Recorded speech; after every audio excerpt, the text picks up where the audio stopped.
theeagleselement.com.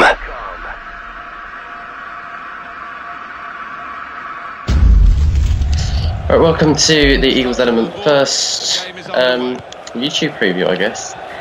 Today we're joined by Jamie Smith, a Burnley blogger by any chance, and he's gone for a pretty good side. Talk us through your side. Right, okay, well I didn't have the updated teams unfortunately, so I've had to pick from what I had. So there's no Michael Keane and there's no George Boyd. So Ashley Barnes is playing up front, Michael Kitely's in, and Michael Duff is playing instead of Michael Keane. So my main threat is still Danny Ings up front. Well, I'm probably going to look a little bit of a dweeb here. Quite honestly and frankly, I'm playing a player from the African Cup of Nations, obviously, as you can probably see, as FIFA do like to give you 50 seconds to pick your side, and obviously it's not long enough for me to decide what players I want to play. So we've got Balessi on the wings with Zaha, Campbell up front on his own. Probably the defence you'd expect to see with Scott Dan and Fred Hagman in the middle, just as you go close. Early dominance from the host. So do you think Danny Ings is... Why do you think Danny Ings is the main threat for Burnley? I think he's by far and away our best player, basically. I think the last few weeks in particular, he seems to really settle into the Premier League. He seems really sharp. And like a lot of our players, it took him a little while to settle, but he finally looks like he's got up to speed. And to be fair, he's only 22, so we probably expected a bit too much for him to be there straight away, but he's been scoring reasonably regularly for a team at the bottom. But do you think that probably just leaves them open to the transfer window with January at the moment? Well, it does, but the situation with Ings is that his contract is up at the end of the season, and I think the club's made it quite clear that we don't really want to sell now, because obviously if we can stay up then that's worth 60-70 million pounds. So regardless of what we could sell him for, it makes financial sense and football sense to try and keep hold of him. But isn't there the concern as well, if his contract's up at the end of the season, that he could probably go on a free transfer at the end of the season? Well, yeah, but he's under 24, so we'll still get a tribunal fee for him, which could be a reasonable amount, and since he helped us get promotion, it's not like he owes us anything really. And who do you think the main threat is from Palace on Saturday? I'm not sure really. I think it'd be interesting if Murray plays, because he's obviously been out quite a long time, but we have struggled a little bit with powerful players in the air, so it could be a problem. Punching, I think, is an interesting one. He seemed to come alive after Christmas last year, and he scored the winner last week, didn't he? So there's maybe he's one of those players which I think he enjoys his Christmas dinner and he decides, you know what, I'm gonna start trying now. come on. Oh dear. We're finished. Fraser Campbell with a surprisingly good goal. He's probably one of the players on FIFA which I probably think he's best from FIFA than he is in real life. Even though we don't get to see him that much, he is one of those players, to be honest. I mean, his pace is quite unreal on this, to be honest. I've been saying that for quite a few weeks whilst I've been playing career mode. Yeah, Punching's a funny one. We were linked with him recently, but I don't understand why he'd let him go, so I don't know why that one really realistic. It's probably one of those ones. Especially with Balessi away as well. I mean, there's no sense at all for Punching to go now. No. Is there anyone you'd particularly like to see Burnley bringing in the transfer window? I think we need more covering central midfield. We had Nathaniel Shelbar on loan from Chelsea, but he didn't really get a chance. Apart from that, it's just people filling in if Jones or Marnie are injured. Luckily, they've not been injured this season, so they've played pretty much all the games. I think Marnie missed a couple earlier on. But we're in a situation now where we're picking the same team pretty much every week. I think Dash has gone to the same side 7 games in a row now. So do you think that could probably affect the players with fatigue and pretty much just the same tactics as well you're using as well, isn't it? So it must be getting pretty boring. I mean, you're getting a mixture of results recently, but surely it's going to give at some point. I mean, Yeah, I don't know. I mean, There were a few signs at Spurs in the European Cup replay, but we've made a few changes to that. I do think that we have played maybe too much the same players, but Dyche is quite firmly wedded to his system. He likes to have a settled team, and it worked for us last season. So, although the intensity, I think, is greater in the Premier League, his view is very much that you can mostly play once a week. And there's no reason why players shouldn't be able to do that. And fitness is a big part of that game as well. And you see players like George Boyd who seem to run marathons every game. I don't think we're overly worried about fitness, especially since we went out the cup, so we've got next weekend off now. But don't you probably think that the FA Cup game on Thursday night, I mean, you were up within 2-0 up within 7 minutes, and then you go and concede a goal, and then it all starts going on downhill from there. Do you think that will probably have an effect on morale around the team? I don't think morale will be affected, no. It was a mixed side, really. I think we made 5 changes, 6 changes. Like, Ings didn't play, Boyd didn't play, Dean Marnie had a rest as well. But most importantly, Jason Shackle was out, and when Shackle doesn't play, our defence does look a bit of a mess. He's played every one of the 100 league games Dash has been in charge for, so it shows how important he is, and we're just not used to playing without him, really. But they're hoping he's going to be fit for the weekend. He played last week, and I think it's just a case of managing that injury at the moment. And do you think Dyche is going to keep Burnley up this season? I don't know. I think last weekend beating QPR was a massive result, and getting out of that bottom 3 is a real psychological thing, I think. It's a bit of a shame that Leicester won and yourselves won as well, so the impact of the victory wasn't quite as great as it could have been with results not really going our way. But we're in a really key period at the minute. Obviously, we've got Palace at home on Saturday. That's the game that we've got to look at trying to win. Then it's Sunderland away after that, and then West Brom at home. So a lot of 6-pointers coming at once, and if we can get points on the board here, I think that sets us up really well. And looking at a lot of the other teams, I think there's every chance we can be better than 3 of them. And which 3 of those? Which 3 do you think will go down, if you don't go down? You know what, I change my mind on this like every week depending on what's going on, but I think unless Villa start scoring goals, they're going to be in trouble. Sunderland, for me, look a really poor side. I think they could go, and although Leicester have turned the corner in the last couple of weeks, I'm not sure how much they've got about them. But like you, do you think Paris is going to be alright? I think we will be alright. I mean, this time last season, we've got more points than we had this time last season. We're starting to slowly hit into the same form that we did this time last season, and I think if Pardew gets the players he wants to get in this winter, it feels like summer, then I think we can stay up definitely. I think probably same position as we did last time, probably just underneath the top half of the table again, but we do have a tough run at the end of the season, which I think could play into our hands with last season as well, but we can't always be looking back at last season and thinking it's all going to be alright, and it's going to happen again. I thought you were really going to miss Balassi and Jedinak, but it might work out that Pardew coming in and having a bit of a new manager bounce sort of counteract missing those players. They're probably the 2 best players, I'd say. If I was going to come up with a conspiracy theory, I'd probably say Steve Parish was waiting for the African Cup of Nations and the Asia Cup to happen, because it was a perfect point for both teams for the team to get a new manager, to be honest.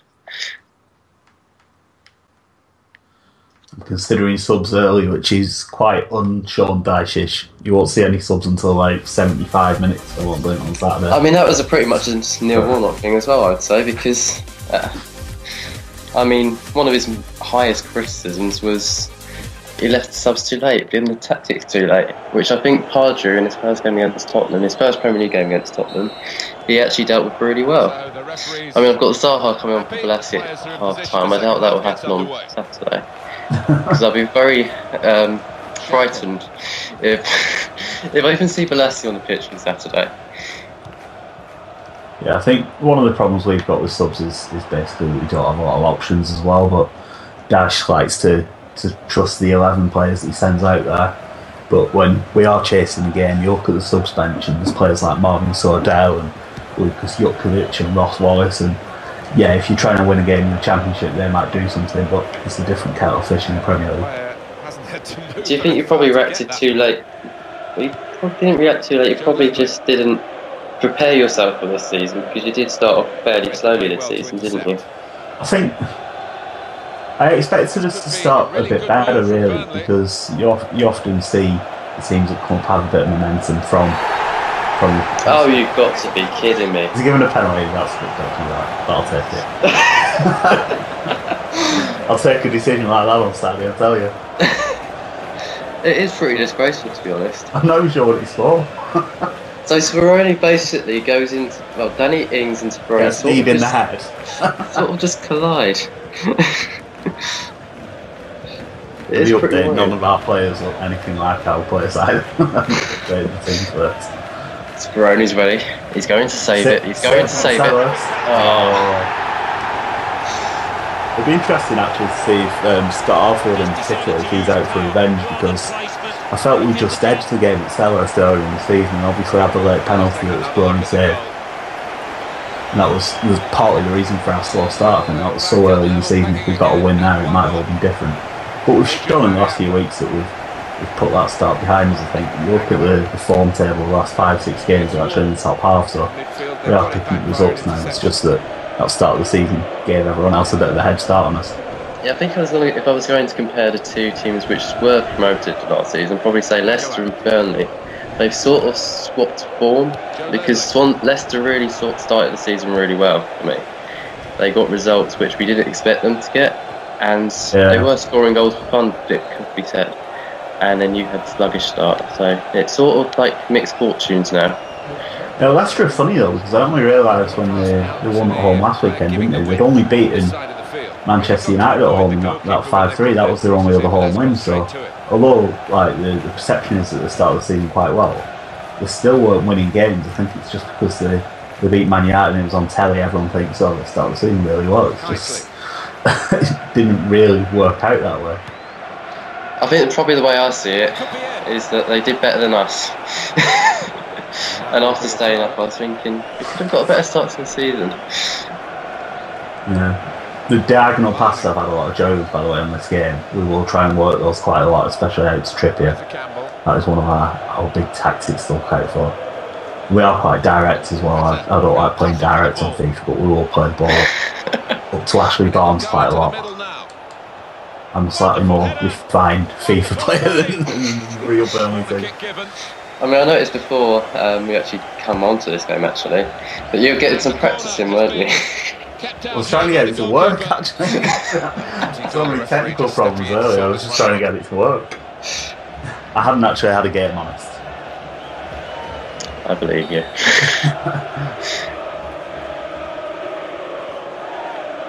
I want to make a sub now, I think.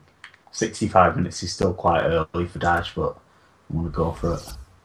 I'm going to bring on Wallace in case they get a free kick. I mean, I think these stats actually we've got at the moment. We've got 7 shots for Palace's against Burnley's 4. 44% possession for Palace and 56% possession for Burnley. I think that's sort of what I would expect on Saturday. Do you agree? Yeah, I think it'll be an interesting one, because I think a lot of your players are more suited to playing on the break, but our possession has been quite low in most games. I think in the Premier League we've had one of the lowest average possessions of anyone. So yeah, I think just on top of us. Yeah, but we do get the ball forward quickly. Now, I've said it's direct, but it's not like hoof and chase. It's more sort of lofted chip passes, tends to be from Chapel.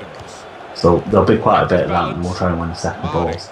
Yeah, see, in that aspect, the Palace and Burnley are actually quite similar teams in the way they sort of play sometimes. Yeah, I think you've probably got more pace out wide, but I think we do try and get the ball forward. Daesh is very keen on his fast transitions, so especially when we press up in the opposition half, we're trying to get the ball in the box for a chance in as few passes as possible. So you will see us, we'll pick our moments to press, but if we can win the ball in the opposition half, we'll move very quickly and try and work that chance, because that's where we had a lot of joy last season, and it's worked much the same for us this year as well. So who do you think your main threats are in terms of getting those counter-attacks started, and then who have you got I mean, you've got Danny Ings, but is he the sort of man which would lash onto the top of the counter-attacks? Yeah, I think Ings is often the target, but it's David Jones who's going to spring the pass. I think he seems to be the man who takes responsibility for the ball in our midfield. Dean Marnie's more of a tackler. George Boyd, I haven't mentioned George Boyd actually because I've not got him available in this game, but he's been fantastic the last few weeks. He had a bit of a slow start, considering he cost us a joint club record. People were asking, has he justified it? Even though it was only 3 million. That's 3 million is quite a lot of money for Burnley. So yeah, there was a few question marks about George Boyd, but he seems to have answered that. He scored in 2 games running recently, and his energy is just fantastic. And Dash really needs that from his wingers. I thought Boyd was more like a flair, creative type winger, partly just because of how he looks, I suppose, with the Alice band. But actually, it's all about work rate and comes up with the odd goal as well. I think he's got 4 this season, which is really good. I think that's actually one thing you probably need. You need in the Premier League, you do need that work rate. I think that's probably one of the most important things for definitely teams working towards the bottom of the table. It's those players with the high work rate which do surprisingly bring out the best statistics overall. Yeah, well, I think we obviously couldn't go out and buy someone who's proven in the Premier League, so it's very much a case of what's in our budget and who's available. I was a bit surprised that Hull was so willing to let Boyd go, really, and in hindsight they probably wish they had kept him. But yeah, he certainly fits that category. His work rate is fantastic. I think Sky Sports have come up with like the top 10 distances covered in Premier League games, and Boyd's got about 3 of the top 6 or something ridiculous. Yeah, see, I think probably a couple of seasons ago we probably linked to him as well. I can't remember exactly when, but we were linked to him. I think he's one of those players which, when he does, I think he's... Oh, bloody hell. Goal mouth action. That's what this game's been missing. But I think this game actually so far is very similar to the way it will run on Saturday. I think it will be mostly played in the middle, and then once there's a little bit of a few passes put together, I think the two teams will actually pretty much, it'll be end-to-end stuff on Saturday, definitely. And I think if the weather forecast stays as it currently is, it could be quite interesting. So I think they're predicting a mixture of snow and sleet, aren't they?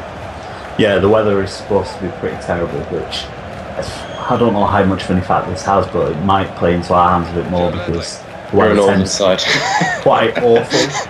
Apparently, against QPR last weekend, the rain was hammering down and the conditions were just terrible for playing football. So, having played in that conditions last week in one as well, that will perhaps help us, but I don't think it'll affect the tactics that much because, as I say, we do get the ball forward quite quickly anyway.